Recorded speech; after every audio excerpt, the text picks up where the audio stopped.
When the bell rings, Tony and I head downstairs toward the first floor. I am still kind of full from my breakfast, so I don't really want anything. When we get to the first floor, Quay, Sierra, and Gigi are in the same spot they were yesterday. We walk over to them and the hall starts to fill out with more people going to lunch or just moving about to their next class. Prince is walking by when he shouts, "Summer Rain!" Of course, everyone turns to look at who he's talking to. I see this girl double take and she walks over to me. "You are Summer Rain?" "Yeah," I reply in a confused tone. "I'm Brielle. Everyone keeps asking if I'm you." My eyes get wide, like, finally. "Yeah, two people asked if I was you today." We start laughing. The short, messy haired girl from this morning walks by as we were laughing. "Oh my god, y'all are twins, right?" she asked. "Yup, you caught us. We've been lying this whole time," Brielle says. I start laughing harder. "Yeah, this is my twin." "I knew it. They are twins, y'all," she says and runs off to catch her friends. "Anyway, twin sister, nice to meet you," she says. "Same here. I gotta get to class. See you later," she says. Brielle and I favor each other, but twins is a far stretch. Brielle is light skinned, but like a little pinch and a half darker than me. We have the same body frame and we are maybe an inch or two apart. She's taller. She wore her hair straight with a bang, and I mostly always have my hair curly. Her eyes are light brown, mine are hazel. "Who the hell was that?" Tony asked. "That's Brielle. They think we're twins." "People are stupid. Y'all both just yellow as shit. Y'all don't look like twins. Maybe sisters or cousins, but not no damn twins." "Word. Y'all going outside for food?" Quay asked. "I'm good. I'm not hungry," Tony says. "Me either," I follow up with. "Yeah, I'm good. I ate breakfast with them this morning," Gigi says. "I'm about to go home and eat," Sierra says. "And I'm about to go with you," Quay says. "Y'all gonna be stuck in high school forever," Tony says. "Well, that's why God invented the GED," Quay says. We all start laughing. "Stupid," Tony says and pushes Quay's arm playfully. Jules and his friends come out of the staircase. They start to walk over to where we were, making our circle even bigger. "What's good, y'all?" he says. Tony rolls her eyes. "Okay, I'm out. You ready, Sierra?" Quay says. "Hi, Jules and friends. Yeah, I'm ready." "No hello, Quay." "What's fucked up?" Jules flashes his smile. That smile must get him out of trouble or something, the way he tries to use it. "Bye, Jules," Quay says as she leaves and pushes past Jules when she walks by. "Y'all met Damien and Shania?" Jules asks. "Nah," Tony says in her normal dry tone towards Jules. "Damien, this is my future girlfriend Tony, and her friends, help me out. Summer Rain and Gigi," Tony says, pointing us out. She rolls her eyes, seeming unimpressed by anything he's saying. "Hey," I say. "Summer Rain, you're a pretty little yellow thing. Is that your real name?" Damien questions. "Thanks, and yeah." Your parents gotta be the illest hippies with that kind of name. "And you bright. I shall call you Brightness. What you mixed with?" Shania grabs his arm. "Stop being a brute. Excuse my brother. He is rude." "Your brother? I am not related to your ugly ass." His comment caught me off guard, so I know my expression looked shocked for a second. But she doesn't even look mad. I assume this is how they joke around with each other. "So, Brightness, are you mixed?" He directs the conversation back to me. I start laughing. "Yeah, I'm black and white."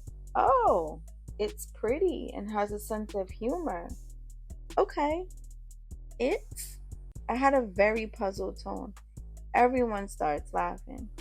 "You are one rude nigga," Tony says. "Oh, chocolate chip, you are pretty too. But Jules talks about you all day. Kinda know everything there is to know about Tony J. Johnson." I see Jules' face get red and Shania elbows him again.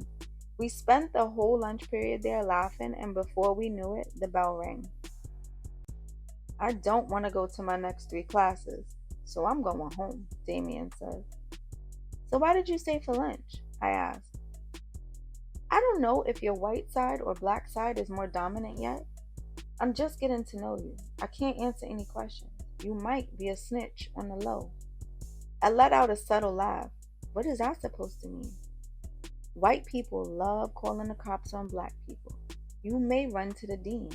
I laugh harder. Nah, never that. We will see, brightness. We will see. Yeah, I'm gonna go home too, Jules says. If y'all out, I'm out, Shania says. I still don't understand how people are not going to class and not getting in trouble. Y'all staying or going? Shania asks. Getting an education, Tony says. Godspeed. We all laugh again. See y'all later, she says. The 3 of them leave. Bye, Tony and I say. We start walking toward the staircase to go to class. We plan to meet up in the morning for breakfast again and then part ways. Almost as soon as I get in the door, the phone is ringing. It's Tavior's house. I am really not in the mood for him after his shenanigans yesterday, so I don't answer the phone. I make myself a sandwich and start my homework when the phone rings again. Hello? What's up, nerd? Lauren says. Doing homework. You're like the better version of me. Whatever that is supposed to mean. What's up? Yo, Christian was about to shit on himself when you hung up. She laughs. Why? He was so scared for me to three-way you. I guess Tay really keeps his word on things. He kept saying, when Saga sees me, he's gonna think I made her call. Tavia better chill the fuck out. I know you went off. Not really, but I told him to leave him alone. Then he talking some dumb shit about coming to my school to see if I'm talking to anyone. Lauren starts laughing. What did you do to this nigga? What you mean? He's clearly in his feelings over you. I don't know. I pause. I realize I still didn't tell Lauren I lost my virginity. I don't want to tell her that right now either. I'll tell her when I see her, knowing her dramatic ass, she's probably going to cry. What happened? She asked. Nothing. Let me finish my homework. I might come to your house when I'm done. Okay, cool. We hang up. I finish off my homework and start watching TV. I fell asleep at some point and woke up for school earlier than I needed to since I fell asleep so early. And I was hungry as hell. I was gonna make something before I left, but I'm supposed to meet Tony at the store. I get myself ready and head out the door. When I'm leaving, I see Maurice and Jason standing in front of the building. You better not be cutting, Jason says. I roll my eyes. I'll tell your mother, Summer, he continues. Don't you have somewhere to be? I ask. Do not start cutting class, Summer. I roll my eyes and wave my hand as I walk off. I brought a Pop-Tart with me. I wasn't going to make it until I got to school. As I get closer to the bus stop, I see the bus just sitting there. I start to pick up my pace to attempt to catch it. I refuse to run. I'm early for school anyway. I hear this girl screaming over and over through the open bus doors. Just drive. I'm not getting off. Who the hell is being ignorant? This early in the morning, I think to myself. I get closer and I see people starting to get off to wait for another bus. I saw this girl before. I think her name is Simone. She lives on the other side of the projects. We had 2 sides, the hard side and the soft side. I lived on the soft side. Whatever that meant. I never knew why it was called that anyway. This girl was from hard side. I knew people from hard side, but not really her. My godmother grew up in the projects I live in, and she's the reason my mother even transferred here from Brooklyn. My godmother's sister still lives out here, and everyone knows me as her little cousin. Anyway, like I was saying, I think her name is Simone. She's brown-skinned, slim, and dresses nicely. Definitely doesn't look like she'd be acting crazy on the bus. I approach the front door of the bus. Wait for the next bus. I'm waiting for the cops. the bus driver says. I nod my head and take a step back from the door. Call the cops, you punk bitch, Simone says in an aggressive tone. I just shake my head and the bus driver shrugs. Another bus comes about 4 minutes later, and we all board then head toward Main Street. We got there quicker than usual because the bus was full and not making all the stops. As the bus stops to let everyone off, I see Jules, Damien, and Shania standing on the corner near this store. Jules is sitting on top of the mailbox that's nearby. Damien is on one side and Shania is on the other. It looks like they're chilling. It's my turn to finally walk off this crowded bus, and Damien notices me and waves to me like they did in Little Rascals. I start laughing and wave back the same way. I start walking toward the school and there's a bunch of other kids walking in my direction.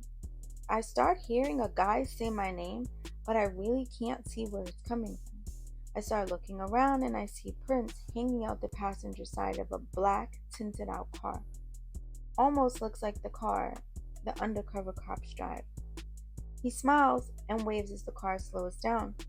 You want to ride to school? This is my cousin's car, he says. I shake my head no and laugh. You sure? I'm sure. The cars behind them started honking because they were driving so slowly. Main Street is pretty busy, especially at this time, and he was holding up traffic. Why the hell would I get in the car with Prince and his cousin? I barely know Prince and definitely don't know his cousin. Finally, I get to the store. Tony was out front. Hey girl. Hey, I am starving, she says. Me too, I'm glad you are here already. We walk into the store and get our breakfast. As we're waiting for our food to be prepared, a group of boys walk in. They're loud and rowdy sounding. I've seen the three of them before, but only in passing in the halls. The light-skinned one stops when he walks into the store. I love you, he says to me and keeps walking.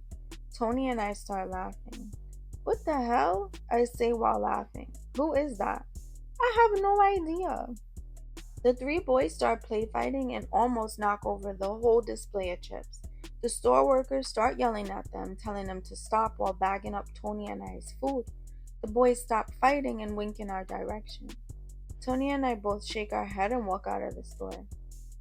I don't even feel like dealing with Miss Rios today, she says. Yeah, me either. Always stupid shit with that class. Between the noise and her accent, I am losing my mind. We start laughing. As we get closer to the school, we see Jules, Damien, and Shania walking toward the store. Oh, God, Tony says. What's up with you and Jules? Nothing. He be up my ass. She rolls her eyes. Oh, okay. I shrug one shoulder. Jules pulls her hair and she literally doesn't even blink in his direction.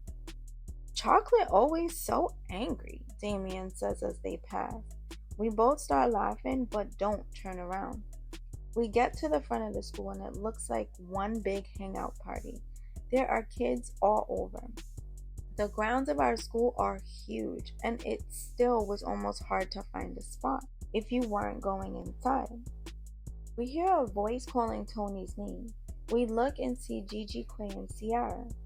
You cool to walk over there? Tony asks. Yeah. What's up, bitches? Coya says as we get closer. Ain't shit, about to eat our food, Tony says. I woke up late and you was already gone, Gigi says to Tony. Yeah, my mother was blowing mine this morning. I had to get the fuck out of that house. Word, I hope she goes to work today because I'm leaving at lunch, Coya says. If she doesn't, my mother isn't going to be home. We could go to my house, Ciara says. Tony and I find a spot to start eating our food. The same boys from the store are walking down the path toward the front of the building. Oh, it's a whole bunch of y'all. I like this, one of them said. I love the bright-eyed one, the same boy from the store says. He smiles and his crew walks by. We finish eating just as the bell was ringing. School safety starts screaming for us to get inside the building or be locked out.